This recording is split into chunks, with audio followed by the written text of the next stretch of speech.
সম্মানিত উপস্থিতি, ফাঁকে দিয়ে আরেকটা কথা বলে নিই বাকি আর দুইটা বলার আগে। সেটি হলো, মনে রাখবেন ওযু এমন একটি ইবাদত, এমনটি চিন্তা করার কোনো সুযোগ নেই যে ওযু করছি নামাজের জন্য, নামাজ পড়লে তারপরে সওয়াব হবে। আছে না? ওযু করলে তারপরে নামাজ আদায় করব, নামাজ পড়লে সওয়াব হবে, বিষয়টা এমন নয়।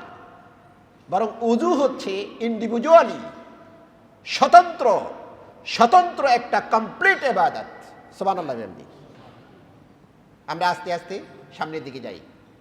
তাহলে বোঝা গেল যে ওযু নামাজের সঙ্গে সম্পৃক্ত, ঠিক আছে, কিন্তু ওযু করে নামাজ পড়লে তারপরে সওয়াব পাবো এতক্ষণ আর কিছু নেই।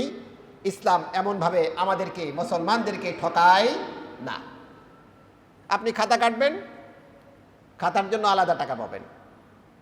পরীক্ষার ডিউটি দিবেন, এটার জন্য আলাদা টাকা পাবেন।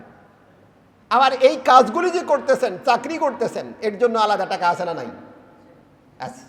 তো আল্লাহ কি এত নিষ্ঠুর যে দুনিয়ার একজন সরকার যদি আপনাকে খাতা কাটার জন্য আলাদা টাকা দেয়, আপনার যাওয়ার জন্য টিএ দিয়ে দেয়, এরপরে আপনার চাকরির যে বেতন সেটা তো আছেই, আল্লাহ কেন মানুষকে ঠকাবেন? সুবহানাল্লাহ। আল্লাহ আরেকটু বেশি ধরিয়ে দেবেন। ভাইরা আমার, আল্লাহ কত রহম, আল্লাহ কত করুণাময়। আল্লাহ বলছেন এই জন্য ওযু হচ্ছে একটা স্বতন্ত্র ইবাদত, ওযু করলেই আপনি সওয়াব পাবেন।